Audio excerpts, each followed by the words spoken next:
Hello all. We finally made it to New Zealand. So we got here about a day ago, and first thing we did once we got here was picked up our accommodation, which is this mighty beast here. Look at that. Say hello to Nikki. She's hiding in the back there. Hello. There she is, making herself all comfy. So this is our place, and this will be actually our longest staying accommodation we're ever going to have on our trip. And we're going to be in this thing for a month and a couple of days or so, give or take. Actually, yeah, let me climb up here. There you go. Yeah, so give you a quick tour. We've got where the driver sits. Ooh, where there's a spare bed if some nutter wants to stay there. Right up here. 2 beds there. And the greatest thing of all, check this out. Look at the view we have. Not a bad way to wake up every day, eh? So our plans. We are currently at the far most northern point of New Zealand, where we're going to stay for a day or so, and we're going to literally work our way all the way down to the south of the North Island, and then we're going to head down to the south of the South Island. So then hopefully once we get down south of the Southern Island, that'll be halfway through, and we can work our way back up the other side, almost doing like a loop again on a very small. So we're going to do sort of like a full circle all the way around the 2 islands. Exactly, yeah. And we'll be staying in this the entire time. At some times we'll be in campsites, RV sites, or just places camping, where we are at the moment. What they call freedom camping. So like basically designated sort of almost car parks or roadside stops that are specifically for camper vans and things like that. Yeah. So we're here for a month. So and then once we've done it, we'll be in Australia. So we'll see how things go. Nothing's booked. We're just going to see where we get to each day and find something when we get there. So a little bit different to everything we've done up to now that's been planned. This was the only thing that was planned, to have this as our home, and then every day just see where we get to. What takes our fancy. Bye.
Hello! Hey. Right, we are down in Wellington at the moment. So we've travelled all the way from the top of the north of New Zealand down to the very south, which is where Wellington is.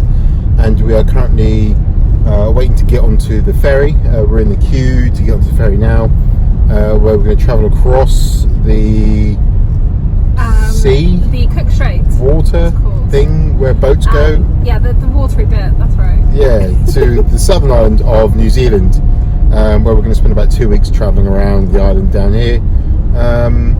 So yeah, it's about a 3.5 hour boat ride, ferry ride.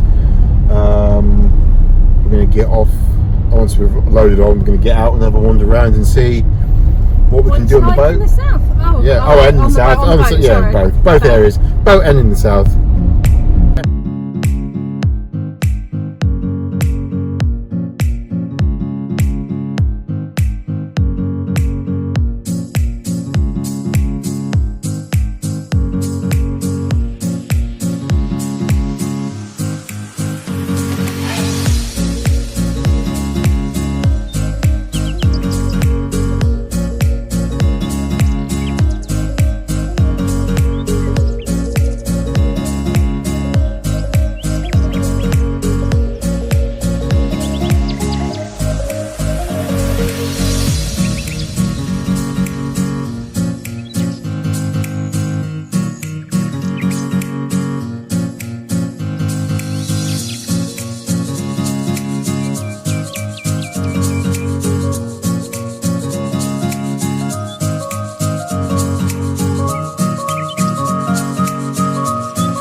Hello. Hello. So we've now made it down to the most southern point of New Zealand. We're in a little town called Bluff. And we are at Stirling Point. Stirling Point, yeah. Stirling Point. And this is the most southern point, so we've made it all the way from the north down to the south.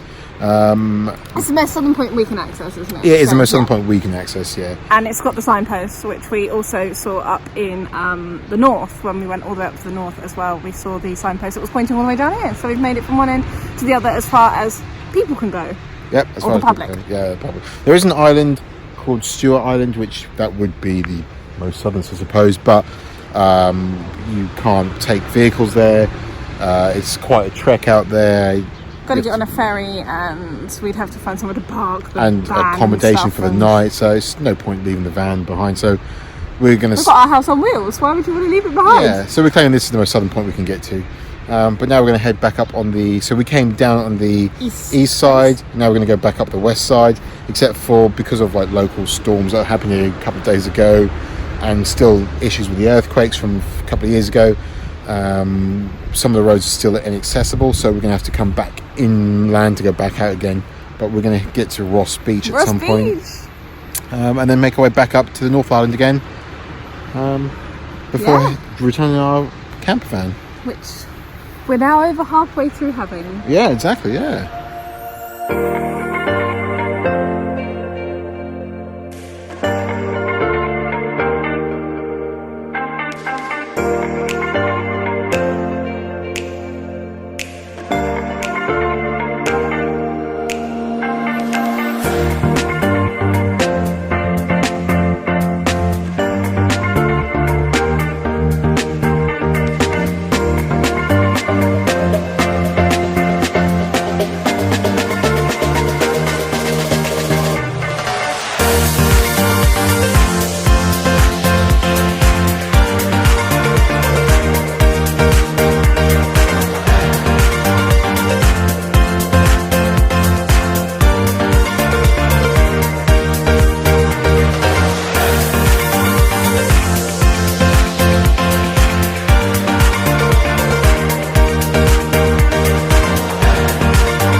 in.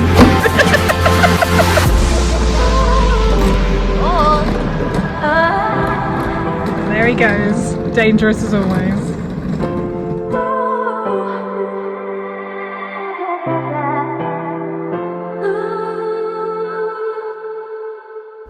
Hello. Hello. So this is it. This is the end of our New Zealand tour. Yesterday we dropped the van off, which was a very emotional time. Was it? You were cheering. Cheering doesn't count as being emotional. Cheering, I don't know. I mean, it was our home for a good 34 days. That's a long time for two people in one van. Yeah, and so We did well. We did well. We got along fine, and it was really, really good fun. But we were glad of a little bit more space last night. yeah, So what did we do while we were here? We drove to the north. north of the North Island, Yeah. all the way down to the South Island, Everywhere in between. and everywhere in between, and just stopping at lots of places. We only really stayed in places for about one night on the whole, so we didn't sort of do lots of activities, but we saw lots of things. We saw the places. We sort of really like lots of scenery, isn't there here? And you've said quite a few times how different it is in terms of the fact you can be 1 minute in something that looks almost like jungle-like and tropical, and then you're like on beaches when you're in countryside, and it's just constantly changing, and it is really, really pretty. Yeah, so we've had a really nice time here. And the van was all right as well. It was cool. We only had one puncture. Got stuck in the sand once. Got stuck in the sand, which is why we had the puncture, because this one took it somewhere it shouldn't go. We ended up off-roading on the sand. I was like, I think we should go back now. No, we'll be fine. And then we got stuck. And we had to be towed out by a local, which cost Dave some of his beer, so That's what the currency here in New Zealand is, beer. You meet any, because when we had the puncture, there's trying to get air for the tyre, and this guy in the garage like, just help yourself. All the air compressors back there, you go nuts. I was like, oh, and so he walked off, and he actually drove away, didn't he? Left me in his garage with all of his tools and cars and all sorts of things, and just I had to run with the place just to put air in the van. So it was good fun. Yeah, we've had good fun. We've had met some interesting people, fun people, nice, some a lovely lot of nice people. Yeah, a lot some of nice very people. interesting people too. But mostly everyone has been so friendly, Yeah. so lovely. So everything you sort of hear about how friendly the locals are, it really, really is true. In some ways, we're sad that it's only been 5 weeks. Is that all? 5 weeks. 5 weeks. No, it's literally been a place a day for 5 weeks, and we don't feel like we've barely scratched the surface, have we? No, really. there's a lot more to see here, but we haven't got time. We've got somewhere else to be, so we are going to catch the bus to the airport, and then we're going to fly off to Sydney, Australia. So yeah, we'll see you guys then. Bye.